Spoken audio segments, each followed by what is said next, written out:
राजस्थान के किनारे बसा हुआ था एक छोटा सा गांव देवमाली। शाम के ठीक 7 बजे थे।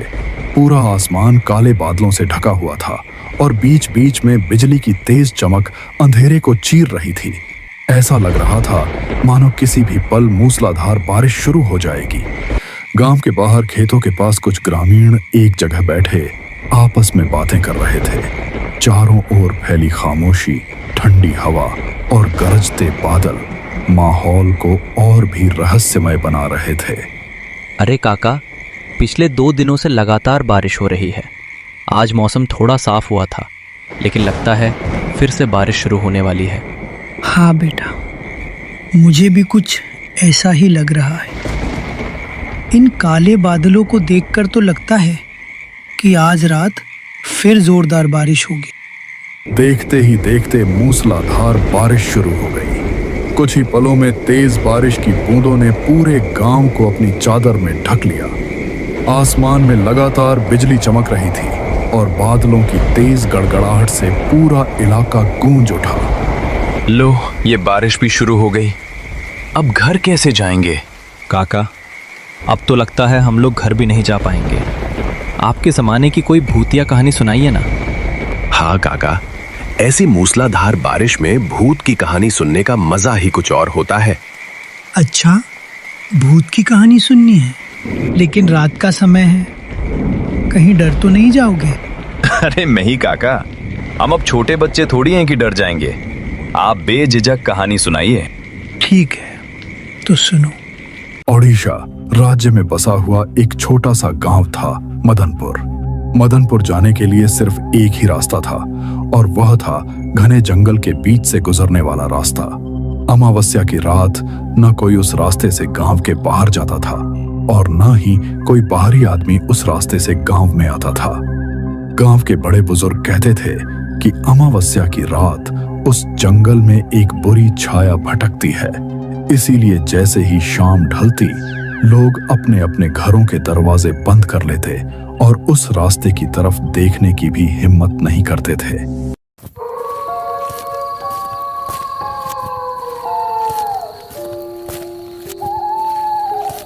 गांव के उत्तरी हिस्से में शंभू अपनी पत्नी कमला के साथ रहता था। अरे ओ कमला, कमला, घर पर हो ना? कुछ खाने को दे दो, भूख से बुरा हाल हो गया है।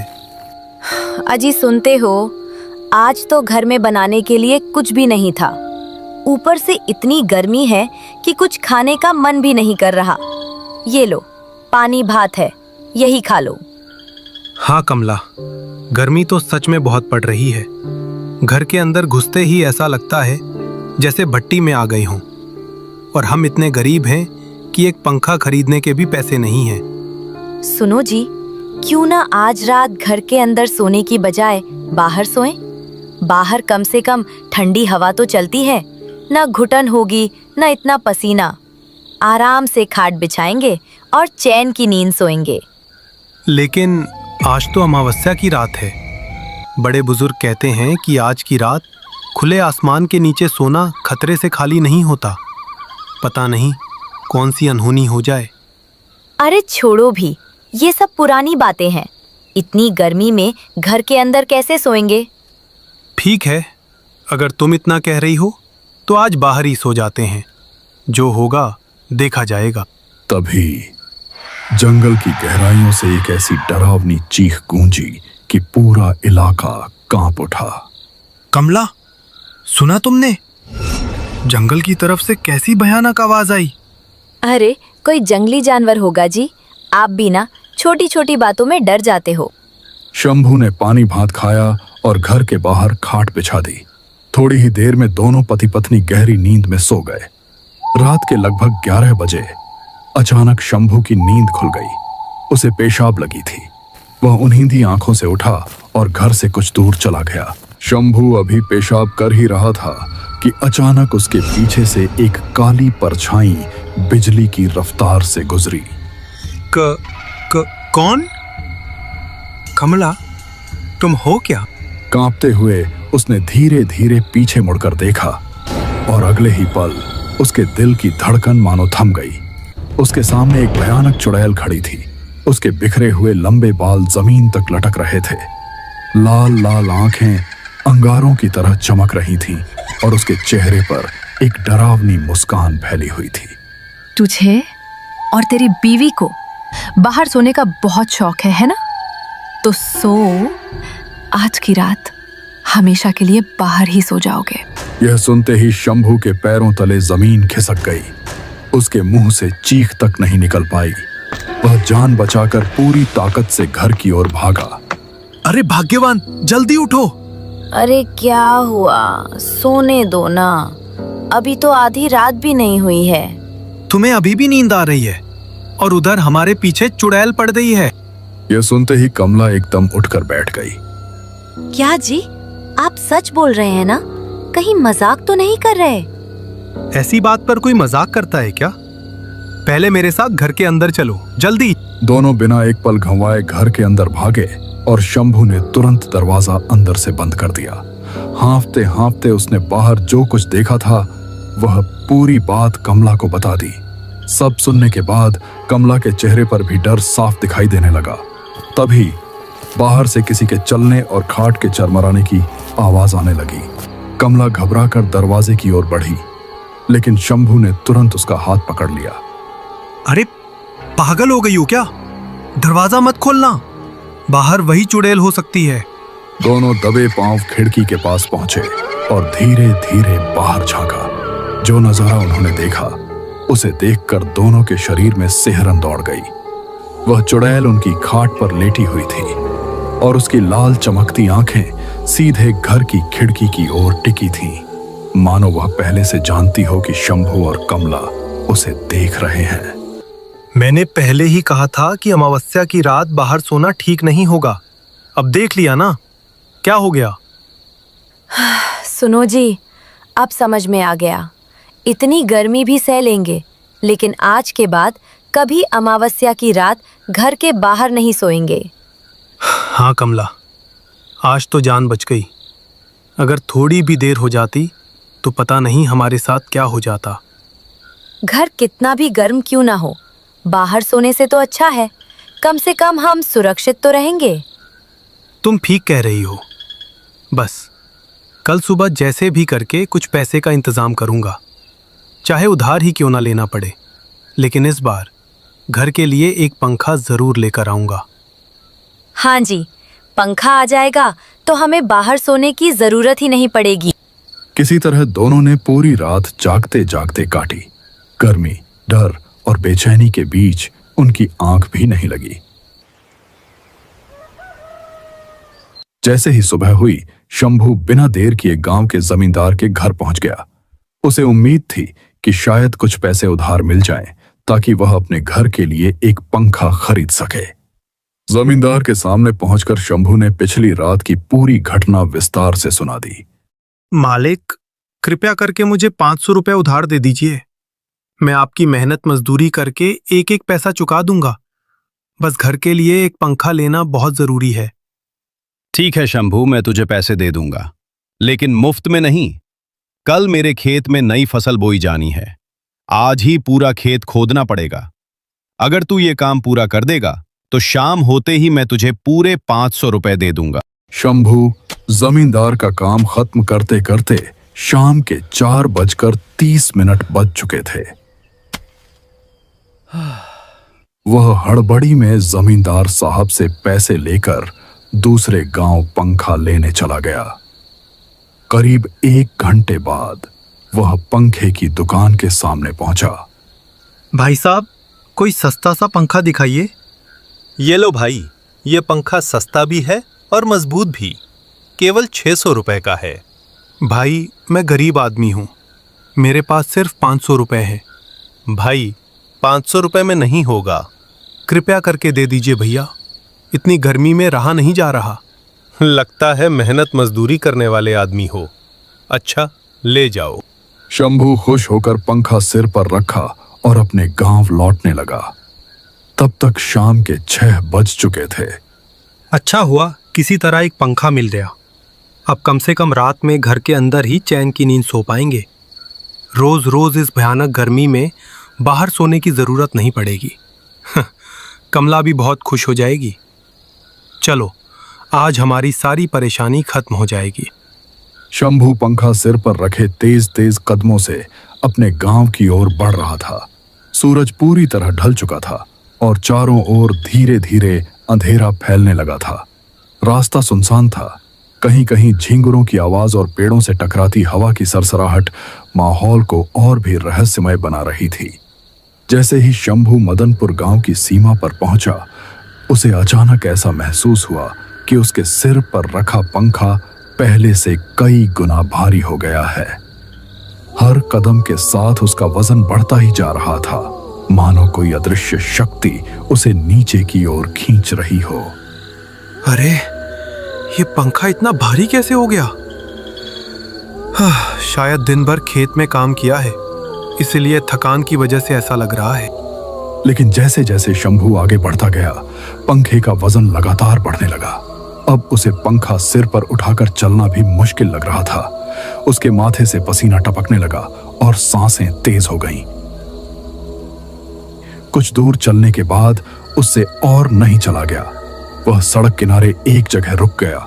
उसने धीरे से पंखा नीचे रखा और राहत की सांस ली। तभी उसे जोरों से पेशाब लगी तो वह पास की झाड़ियों की ओर चला गया। पेशाब करके जैसे ही वह पीछे मुड़ा, उसकी नजर सामने खड़ी एक औरत पर पड़ी। वह और कोई नहीं, उसकी पत्नी कमला थी। उसे देखते ही शंभू एकदम चौंक गया। अरे भाग्यवान, तुम यहाँ? क्या जी, आपको बहुत देर हो गई, अभी तक घर नहीं लौटे, तो मुझे आपकी चिंता होने लगी, इसलिए आपको देखने चली आई। शंभू कुछ पल तक उसे ध्यान से देखता रहा। उसके मन में बार बार यही ख्याल आ रहा था कि कमला इस सुनसान जंगल में अकेले कैसे आ गई। लेकिन उसने उस बात पर ज्यादा ध्यान नहीं दिया। ठीक है, अब चलो जल्दी, मुझे बहुत जोरों की भूख लगी है। घर पहुंचते ही खाना खाएंगे। दोनों साथ साथ सुनसान जंगल के रास्ते गांव की ओर चलने लगे। चारों तरफ घना अंधेरा छा चुका था।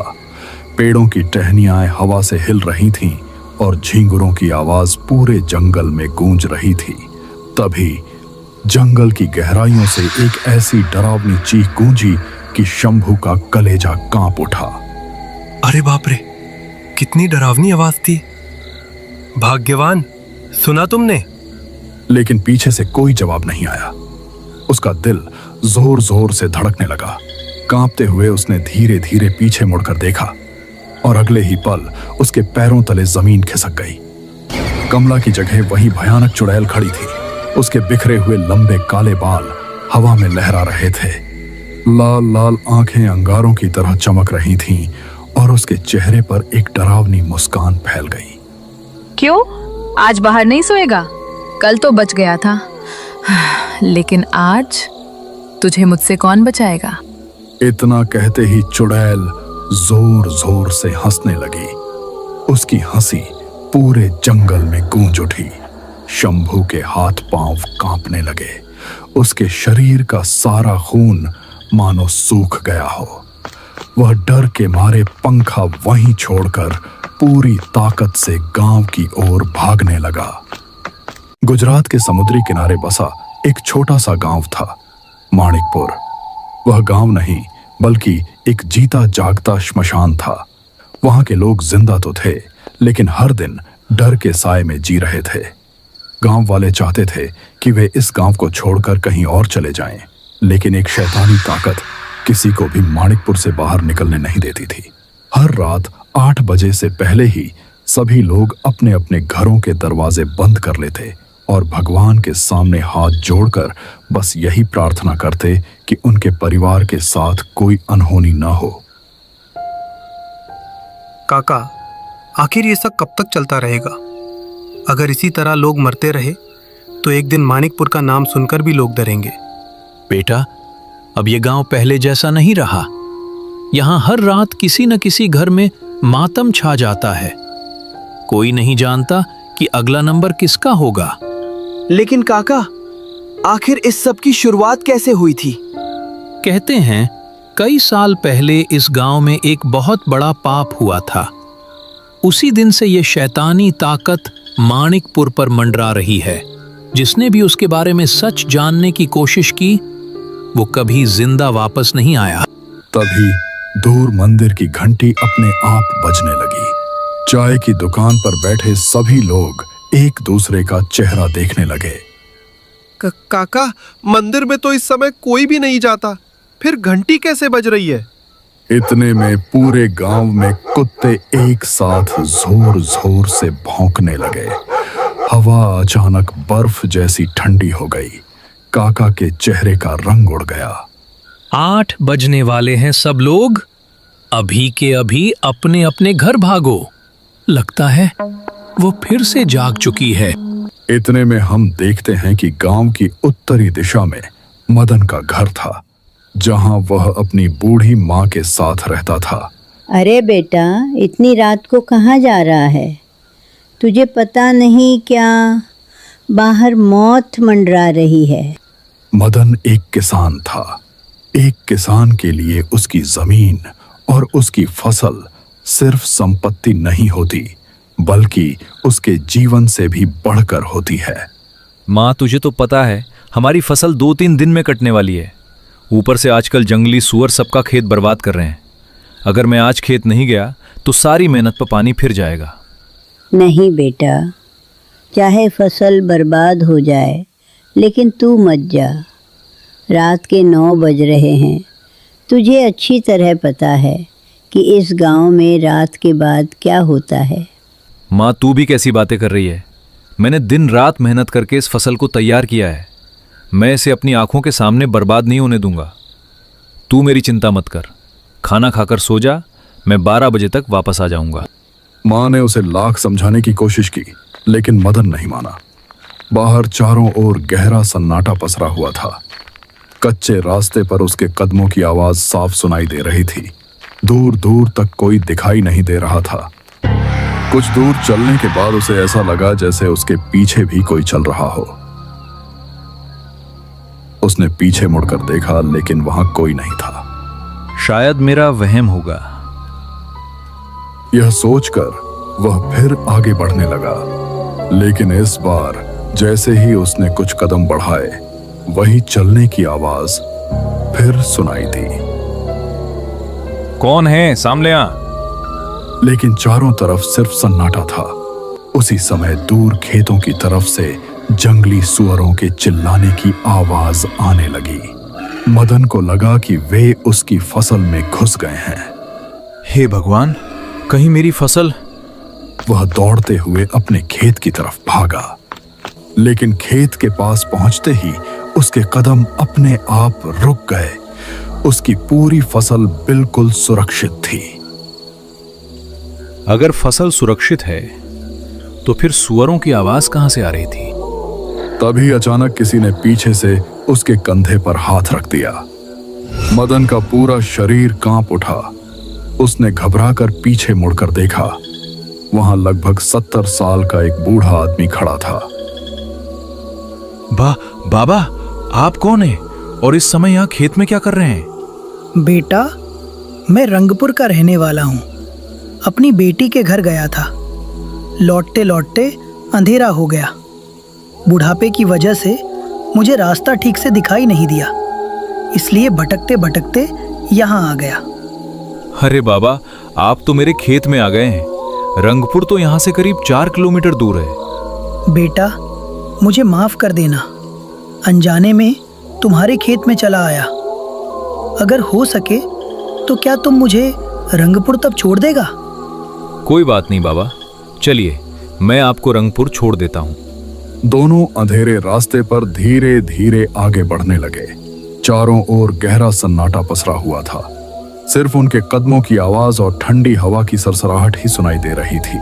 रास्ते के दोनों ओर घने पेड़ खड़े थे, जिनकी परछाइयां अंधेरे में किसी भयानक आकृति जैसी लग रही थीं। कुछ दूर चलने के बाद अचानक जंगल की तरफ से कई सियार एक साथ जोर जोर से रोने और भौंकने लगे। उनकी डरावनी आवाज पूरे जंगल में गूंज उठी। यह सुनते ही मदन के कदम अपने आप धीमे पड़ गए। उसके चेहरे पर डर साफ दिखाई देने लगा। बूढ़ा बिना कुछ बोले लगातार आगे बढ़ता रहा। जबकि जंगल के अंदर से सियारों की आवाज लगातार और तेज होती जा रही थी। उनकी आवाज सुनकर मदन एक पल के लिए रुक गया। क्या हुआ बेटा, क्यों रुक गए? बाबा, कहते हैं जब कोई बहुत बड़ी मुसीबत आने वाली होती है तभी जंगल के सियार इस तरह रोते हैं। मुझे बहुत डर लग रहा है। अरे बेटा, जवान होकर डर रहे हो? जब मैं तुम्हारी उम्र का था तब रात के अंधेरे में इससे भी बड़े बड़े जंगल पार कर लेता था। सियारों का इस तरह रोना कोई नई बात नहीं है। जंगल में तो वे अक्सर ऐसे ही आवाज करते रहते हैं। बाबा की बात सुनकर मदन कुछ पल के लिए चुप हो गया। दोनों फिर धीरे धीरे आगे बढ़ने लगे। तभी अचानक मदन की नजर सामने रास्ते के बीचों बीच पड़ी। अंधेरे में कोई बहुत विशाल आकृति बिल्कुल स्थिर खड़ी थी। उसे देखते ही मदन के कदम वहीं थम गए। उसके चेहरे का रंग उड़ गया और सांसें तेज चलने लगीं। बाबा, सामने कोई खड़ा है, बहुत बहुत बड़ा। बेटा, इस अंधेरे में मुझे ठीक से दिखाई नहीं देता। शायद कोई जंगली जानवर होगा। मदन ने कांपते हुए दोबारा उसी दिशा में देखा, लेकिन इस बार वहां कोई नहीं था। रास्ता बिल्कुल खाली था। मदन ने गहरी सांस ली और मन ही मन खुद को समझाने लगा, शायद ये मेरे मन का वहम था। दोनों फिर अंधेरे रास्ते पर चलने लगे। अब सियारों की आवाज पहले से कुछ कम हो चुकी थी। चारों ओर गहरा सन्नाटा पसरा हुआ था। सिर्फ ठंडी हवा की सरसराहट और उनके कदमों की आवाज ही सुनाई दे रही थी। करीब आधे घंटे तक लगातार चलने के बाद उन्हें रास्ते के किनारे एक छोटा सा कच्चा घर दिखाई दिया। बेटा, मेरा घर आ गया। बाबा, आप यहाँ रहते हो, इस घने जंगल में? हाँ बेटा। लेकिन आपने तो कहा था कि आप चंदनपुर में रहते हो। बेटा, चंदनपुर यहीं पास में है। ये घर गांव की सीमा पर है। अच्छा बाबा, अब मैं चलता हूँ। घर पर मेरी माँ मेरा इंतजार कर रही होगी। अरे बेटा, इतनी जल्दी भी क्या है? पहले घर के अंदर आकर थोड़ा आराम कर लो। वैसे भी तुम बहुत थक गए हो। थोड़ा पानी पी लेना, फिर चले जाना। मदन ने कुछ पल सोचा और फिर बाबा की बात मान ली। दोनों घर के अंदर चले गए। घर बहुत छोटा और पुराना था। मिट्टी की दीवारें जगह जगह से टूटी हुई थीं। कमरे के एक कोने में एक पुरानी लालटेन टिमटिमा रही थी, जिसकी पीली रोशनी पूरे कमरे में अजीब सा डरावना माहौल बना रही थी। लेकिन सबसे अजीब बात यह थी कि घर के अंदर से एक तेज सड़ी हुई बदबू आ रही थी, जैसे कहीं कोई मरा हुआ जानवर कई दिनों से पड़ा हो। मदन ने नाक पर हाथ रखते हुए चारों तरफ नजर दौड़ाई, लेकिन उसे कुछ दिखाई नहीं दिया। बेटा, तुम इस चारपाई पर लेट जाओ, थोड़ा आराम कर लो। मैं खाना खाकर आता हूँ। मदन बिना कुछ बोले चारपाई पर लेट गया। पूरे दिन खेत में काम करने और फिर इतनी दूर पैदल चलने की वजह से उसका शरीर बुरी तरह थक चुका था। पता ही नहीं चला कि कब उसकी आंख लग गई। आधी रात हो चुकी थी। बाहर से किसी के बात करने की आवाज आ रही थी। वही आवाज सुनकर मदन की नींद खुल गई। वह धीरे से उठा और खिड़की के पास जाकर बाहर झांकने लगा। बाहर का नजारा देखकर उसके पैरों तले जमीन खिसक गई। वहां एक बहुत विशाल पिशाच और वही बूढ़ा आदमी आपस में बातें कर रहे थे। सुन, हमारा शिकार अभी सो रहा है। तू जल्दी से जंगल से कुछ लकड़ियां ले आ। सुना है इंसान का मांस पकाकर खाने में बहुत स्वाद आता है। यह सुनते ही मदन डर के मारे कांपने लगा। उसके माथे से पसीना टपकने लगा। हे भगवान, ये इंसान नहीं है, ये दोनों तो पिशाच हैं। मदन तुरंत वापस चारपाई पर जाकर लेट गया और सोने का नाटक करने लगा। कुछ ही देर बाद बूढ़ा आदमी घर के अंदर आया। वह कमरे के एक कोने में बैठ गया और बिना पलक झपकाए मदन को घूरने लगा। मदन अपनी आंखें बंद के पड़ा रहा, लेकिन उसका दिल इतनी तेज धड़क रहा था कि उसे डर था कहीं बूढ़े को उसकी धड़कन सुनाई न दे जाए। उसे समझ नहीं आ रहा था कि अपनी जान कैसे बचाए। तभी उसके दिमाग में एक तरकीब आई। वह धीरे से उठा बोला, बाबा, मुझे बहुत जोर से पेशाब लगी है, मैं बाहर होकर आता हूँ। ठीक है, जा, लेकिन ज्यादा देर मत लगाना। जैसे ही बूढ़े ने इतना कहा, मदन तेजी से घर से बाहर निकला और पूरी ताकत से अपने गांव की ओर दौड़ पड़ा। चारों तरफ घना अंधेरा था। जंगल के सियार फिर से जोर जोर से रोने लगे थे। मदन बिना पीछे देखे लगातार भागता जा रहा था, लेकिन तभी रास्ते के बीचों बीच उसे कोई बैठा हुआ दिखाई दिया। मदन के कदम अचानक रुक गए। ओह भाई, कौन हो तुम और इतनी रात को यहाँ क्या कर रहे हो? वह आदमी धीरे धीरे अपना सिर उसकी तरफ घुमाने लगा। जैसे ही उसका चेहरा दिखाई दिया, मदन की रूह कांप उठी। वह भी एक भयानक पिशाच था। उसकी लाल चमकती आंखें सीधे मदन को घूर रही थीं। क्या सोचा था तुम हमसे बचकर भाग जाओगे? तेरी माँ ने तुझे बहुत समझाया था कि आज की रात घर से बाहर मत निकल, लेकिन तूने उसकी एक भी बात नहीं मानी। उधर गांव में मदन की माँ अभी भी चारपाई पर बैठी अपने बेटे का इंतजार कर रही थी। उसकी आंखों में चिंता साफ दिखाई दे रही थी। बहुत देर हो गई, अभी तक मदन घर नहीं आया। मैंने उसे कितनी बार कहा था कि आज की रात खेत मत जाना, लेकिन वह मेरी बात कब मानने वाला था।